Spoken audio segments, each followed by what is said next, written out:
కూటమి ప్రభుత్వ అధికారంలోకి వచ్చిన తర్వాత అనంతపురం నగరంలో రోజుకొక దాడి, భూ కబ్జా, దౌర్జన్యాలు కనిపిస్తున్నాయని వైసీపీ నాయకుడు సోమశేఖర్ రెడ్డి ఆగ్రహం వ్యక్తం చేశారు. అనంతపురం జిల్లా వైఎస్ఆర్ కాంగ్రెస్ పార్టీ కార్యాలయం మీడియాతో మాట్లాడుతూ అసలు ఈ స్థాయిలో దౌర్జన్యాలు ప్రజలు ఊహించలేదన్నారు. ఏదో అనుకుని ఓట్లు వేసి గెలిపిస్తే ప్రభుత్వం ప్రస్తుతం కూటమి నాయకులు వ్యవహారాలు ఒక భయానికి వాతావరణానికి సృష్టిస్తున్నాయన్నారు.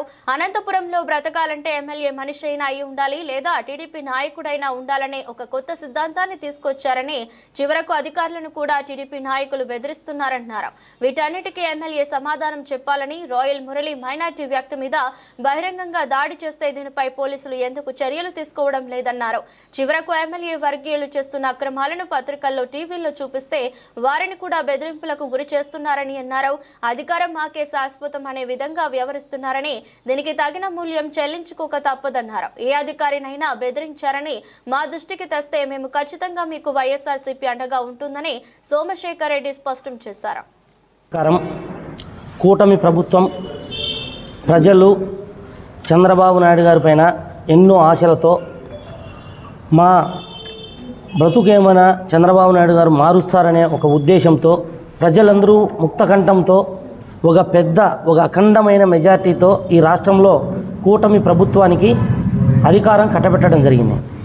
ఈరోజు చూస్తూ ఉన్నాం, అనంతపురంలో ఇది జిల్లా కేంద్రం కాబట్టి జిల్లా నలుమూలల నుండి ఇతర రాష్ట్రాల నుండి వ్యాపారస్తులు కానీ లేదా బతికేదానికి పొట్ట చేత పట్టుకుని చాలామంది అనంతపురం నగరానికి వచ్చినటువంటి వైనాన్ని చూస్తూ ఉన్నాం. ఈ 7-8 నెలల కాలంలో కూటమి ప్రభుత్వం వచ్చిన తర్వాత ప్రతిరోజు ఒక దాడి, ఒక దౌర్జన్యం, ఒక భూ కబ్జా ప్రతిరోజు. దీంట్లో ఇంకోటి ఏమంటే, పోలీసు వారు ఏదైనా కంప్లైంట్ ఇస్తే, బాధితులు పోయి కంప్లైంట్ ఇస్తే ఆ కంప్లైంట్ తీసుకోకుండా ఒత్తిళ్లకు తలొగ్గి ఈరోజు అధికార పార్టీకి తలొగ్గుతున్నారనేది స్పష్టంగా అర్థమవుతోంది. ఎందుకంటే ఒకప్పుడు ఇదే అనంతపురం నగరంలో ఒక ప్రశాంతమైనటువంటి వాతావరణానికి పేరుగా ఉండింది. ఇదే అనంతపురానికి ఒక చరిత్ర ఉంది. ఈరోజు ఒకప్పుడు హైదరాబాద్ లాంటి నగరానికి పోయి మాది అనంతపురం అంటే లాడ్జ్ ఇచ్చేవాళ్ళు కాదు. 95-96 ఆ ప్రాంతంలో హైదరాబాద్ పోయి మాది అనంతపురము అంటే మనం ఐడి కార్డు ఏదైనా ఇస్తే రూములు లేవు అని చెప్పి వెనక్కి పంపించేవాళ్ళు. అట్లాంటి పరిస్థితిని మళ్ళీ పునరావృతం చేస్తా ఉన్నారు కూటమి ప్రభుత్వము. ఇక్కడ కూటమి ప్రభుత్వం అనేదానికన్నా ఇక్కడ ఒక బాధ్యతాయుతమైనటువంటి ఎమ్మెల్యేగా అనంతపురం ప్రజలు గెలిపించినటువంటి ఒక బాధ్యతాయుతమైనటువంటి ఎమ్మెల్యే గారు ఉన్నారు. ఎమ్మెల్యే గారికి ఒకటే చెప్తా ఉన్నాం, ఈ ఊర్లో బతకాలంటే ఎమ్మెల్యే మనిషినే అయిందల్లా, లేకపోతే తెలుగుదేశం పార్టీ కార్యకర్తనే అయిందల్లా, లేదా వాళ్ళ చేసే శాస్త్రాలకు అన్నిటికీ అణిగి మణిగైనా ఉండాలా.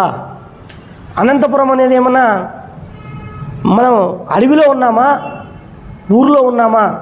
ఒక్కసారి ఆలోచించండి. ఎస్పీ గారు, కలెక్టర్ గారు, ఇక్కడ ఏం జరుగుతుంది గ్రౌండ్ లెవెల్లో ఒకసారి ఆలోచించమని చెప్పేసి అడుగుతూ ఉన్నాం.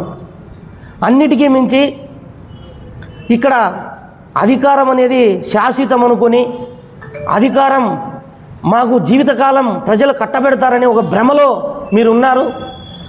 కాబట్టి ఇప్పటికే మీ ప్రభుత్వం పైన, ఇప్పటికీ మీ నాయకులు కూటమి ప్రభుత్వం పైన ఏం మాట్లాడుతున్నారో సోషల్ మీడియాలో చూసాం. ప్రజలపైన ఏ విధంగా దాడి చేస్తున్నారో చూసాం. కబ్జాలు, కక్షలు, కార్పణ్యాలు, దౌర్జన్యాలు.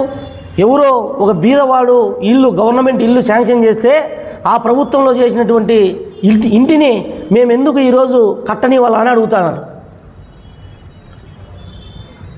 కాబట్టి ఇట్లాంటి దుశ్చర్యలకు పాల్పడిందేది కోకొల్లలు. అన్నిటికీ మించి మీడియా ఏదైనా చూపిస్తే వెంటనే వాళ్ళకి ఫోన్ చేసి ఏమయ్యా నీ ఛానల్ ఉండాలా లేదా, నీ పేపర్ ఉండాలా లేదా అని భయపడిచ్చే స్థాయికి వచ్చినారంటే ఒక్కసారి ఆలోచించమని చెప్పేసి అనంతపురం ప్రజలకు, అదేవిధంగా ఎస్పీ గారికి, కలెక్టర్ గారికి కూడా విన్నవిస్తూ ఉన్నాం. అంతేకాదు, మనం రోజు ఏదో పత్రికలో వాళ్ళు చేస్తున్నటువంటి ఈ అరాచకాలన్నిటిపైన మనం ఇట్లా పతాక శీర్షికలో వచ్చినప్పటికీ కూడా అధికారులు నిమ్మకు నీరెత్తినట్లు ఉండడంలో ఆంతర్యమేమి? అనంతపురం ప్రజల బాగోగులు అధికారులు కాబట్టలేదా? అనంతపురం ప్రజల బాగోగులు ఎమ్మెల్యే గారికి కాబట్టలేదా? ఒక మైనార్టీ వ్యక్తిని నిష్కారణంగా ఏదైనా ఉంటే కూర్చొని మాట్లాడుకోవాల్సిన ఒక పార్టీ కార్యకర్తని చెప్పుకొని మేము ఎమ్మెల్యే అనుచరులని చెప్పుకొని ఏ ఆఫీసుల్లోకో ఏ వ్యవస్థలేకైనా చొరబడచ్చు మేము అని చెప్పి ఈరోజు దౌర్జన్యాలు చేస్తూ ఉన్నారే. మరి ఎమ్మెల్యే గారు దీనికి సమాధానం చెప్పాల్సిన అవసరం ఉంది. ఇవన్నీ ఒకటి జరిగితే తెలియక జరిగిందనుకోవచ్చు, రెండు జరిగితే తెలియక జరిగిందనుకోవచ్చు. ఇవన్నీ కూడా ఎమ్మెల్యే గారికి తెలిసే జరుగుతున్నాయి అనేది నగ్న సత్యం అని చెప్పేసి కూడా ఈరోజు మేము తెలియజేస్తూ ఉన్నాం.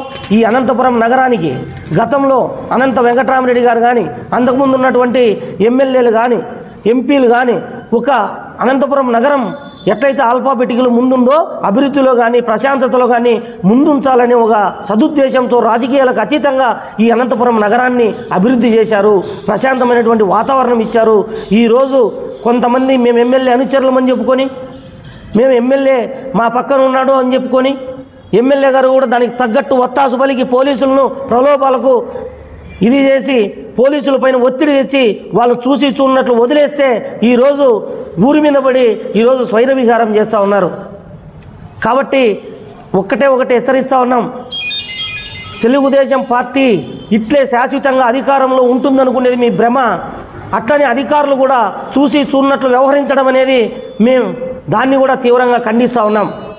ఏ అధికారికైనా ఏ ఆఫీసు వాళ్ళకైనా మీ పైన ఒత్తిడి వస్తే వైఎస్ఆర్ కాంగ్రెస్ పార్టీగా మీ ముందు మేము ఖచ్చితంగా ఉంటాం. అధికారుల పక్షాన నిలబడి మేము పోరాడతాం. మీరు ప్రజాస్వామ్య పద్ధతిలో పార్టీలకు అతీతంగా, కులాలకు అతీతంగా, మతాలకు అతీతంగా మీరు పని చేయండి అని చెప్పేసి కూడా అధికారులకు విన్నవిస్తూ ఉన్నాం.